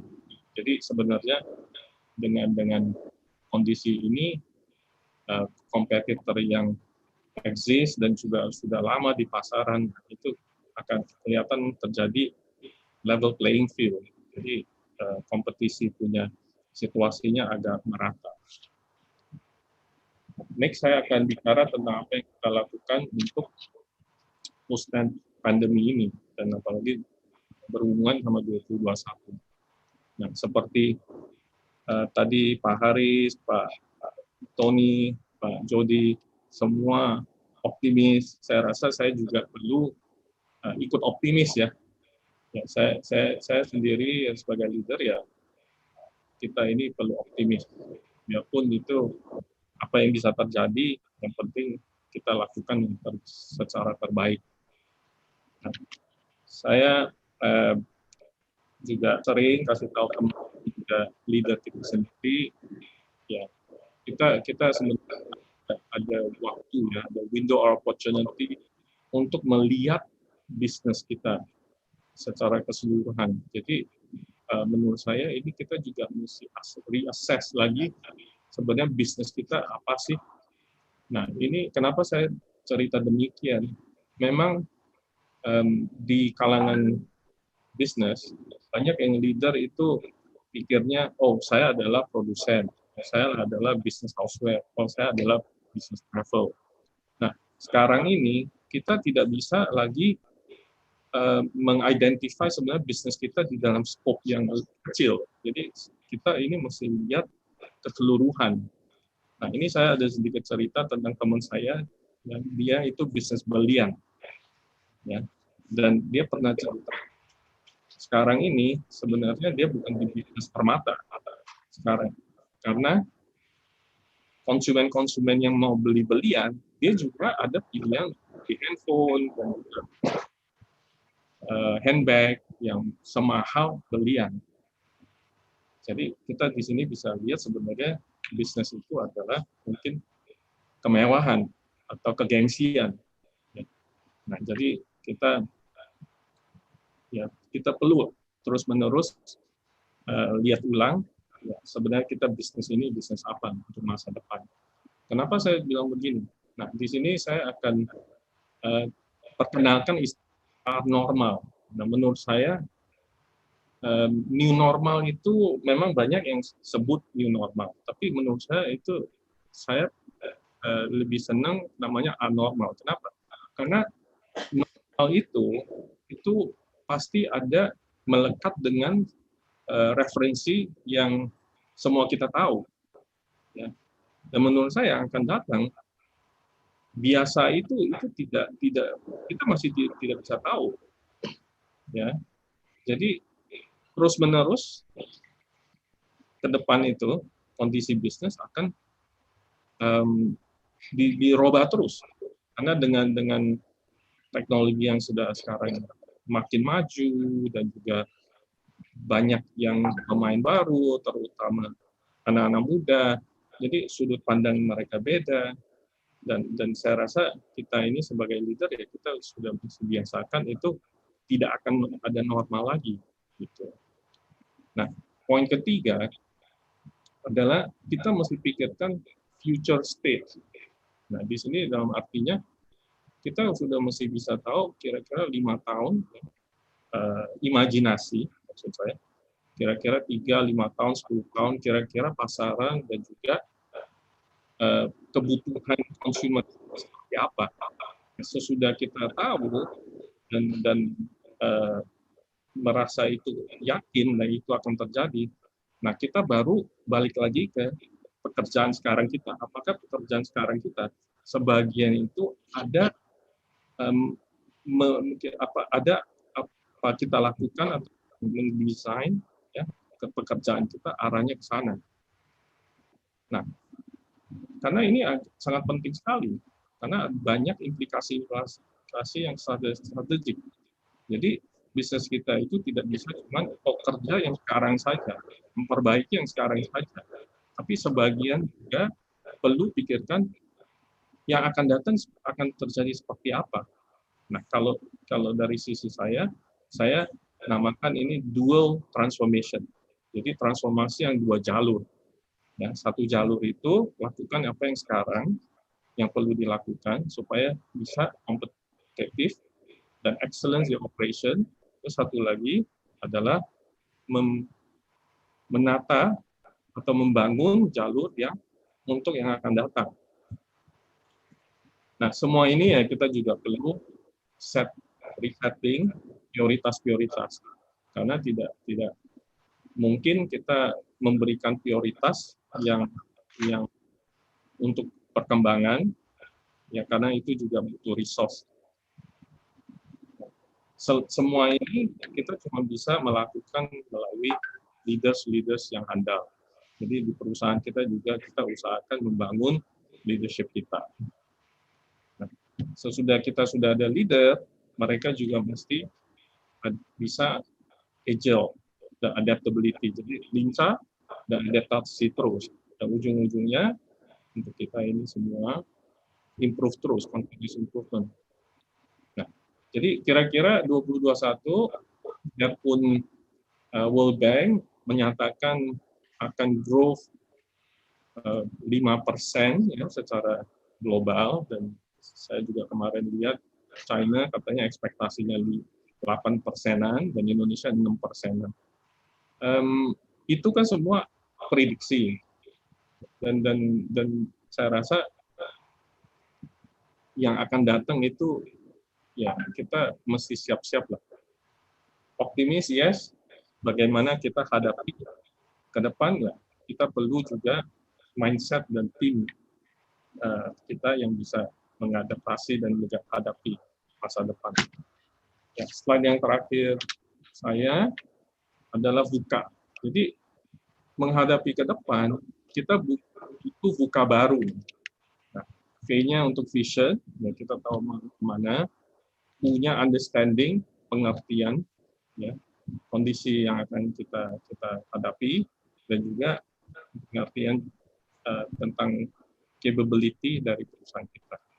C dengan clarity, jelas sekali apa yang kita perlu lakukan. A yang terakhir adalah agility.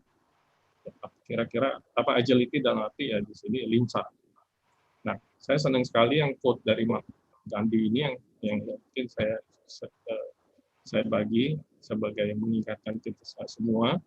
The future depends on what we do in the present.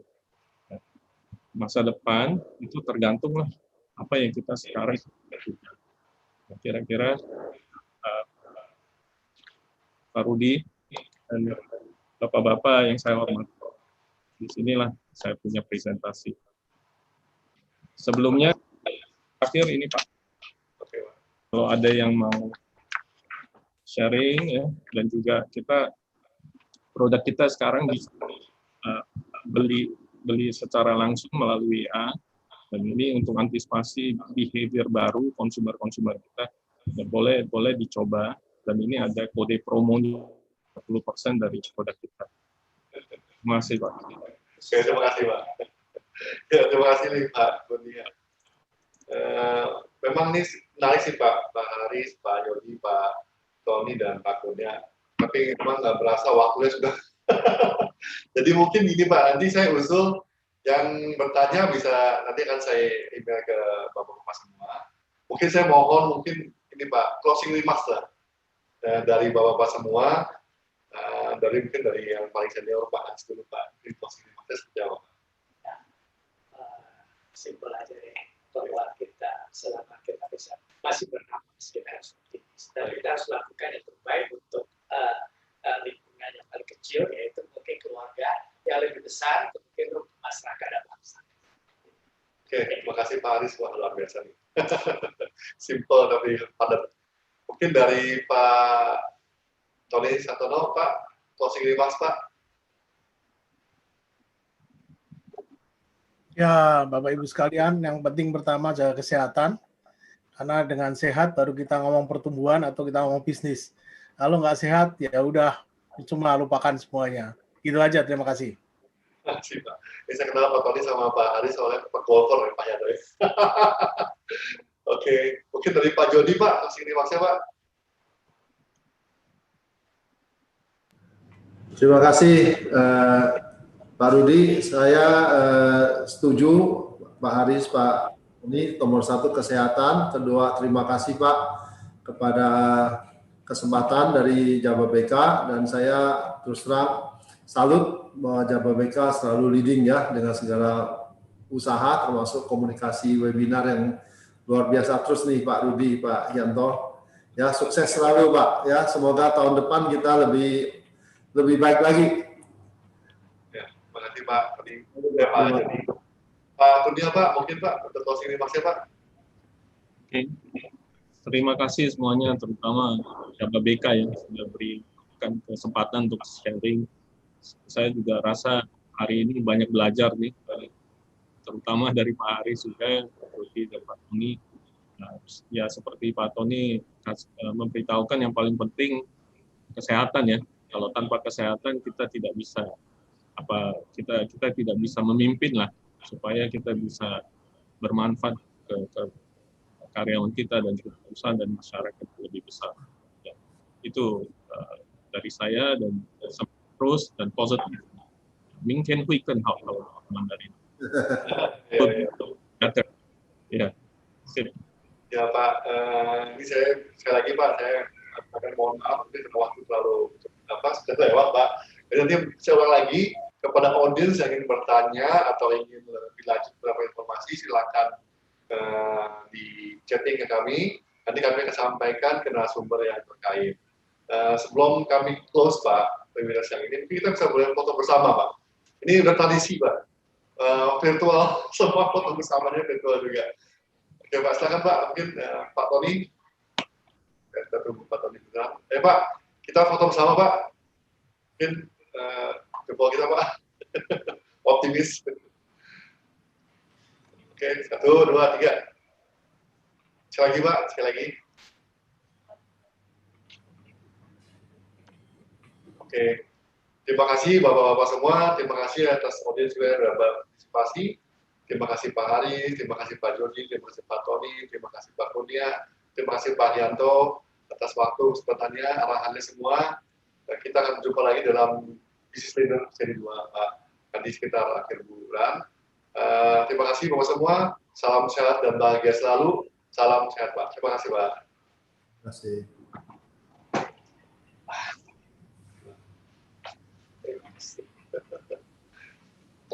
Maaf nih Pak, saya dari cari pastinya Pak. Dari cari pastinya gitu.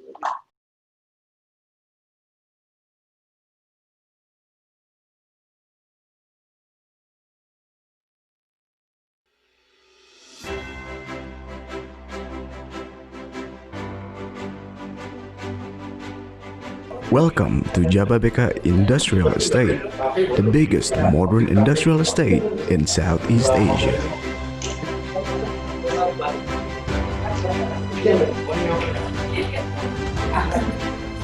The story began in 1989 with massive development in Cikarang, where nobody else saw the hidden potential. After 31 years, Jababeka has succeeded in developing a comprehensive one-stop industrial development solution for any type of enterprise. Now, it becomes a vital economy zone for Indonesia. Jababeka Industrial Estate has been trusted by more than 2,000 enormous multinational and national companies from 30 countries. Jababeka Industrial Estate is the most complete industrial zone with various world-class facilities to gather all essential needs of modern industrial businesses.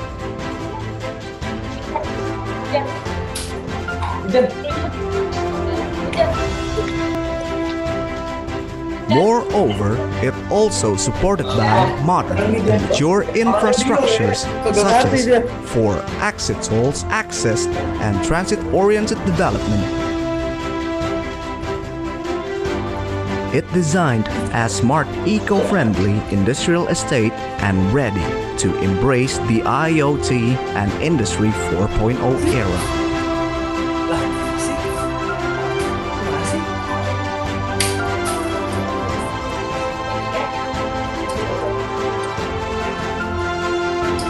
With all the supporting aspects for business and individual development, such like the presence of President University and ICT, which reliable to provide qualified human resources.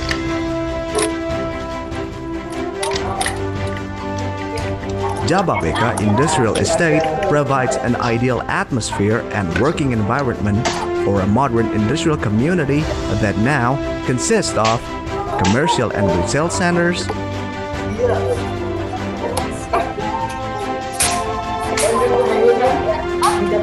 healthcare facilities, 24-hour security, and fire station support. The entire essential and solution for business could be accommodated in Jababeka Industrial Estate, the biggest smart industrial estate in Southeast Asia.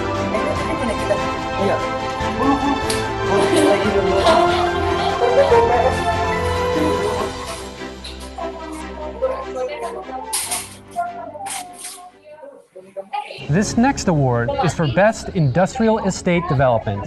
And the winner is Jababeka Industrial Estate by PT Jababeka TBK. Jababeka by PT Jababeka is the biggest of its kind in Southeast Asia, imagining an incredible smart manufacturing hub for tomorrow's industry in Bekasi, with education, lifestyle, and healthcare facilities that give value. Next, we will name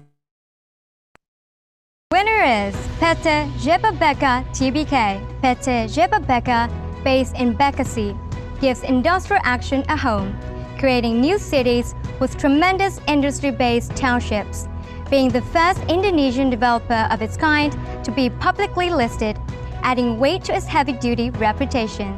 Dari tanah yang kosong sekarang ini menjelma menjadi satu kawasan industri internasional yang sudah dihuni hampir 2.000 pabrik dari 30 negara dan ada populasi sekitar 1,2 juta penduduk yang bekerja tinggal di kawasan industri Jababeka. PT Jababeka mengucapkan terima kasih atas penghargaan yang diberikan oleh Properti Guru. Penghargaan ini sangat bermanfaat bagi kami, juga sangat membanggakan.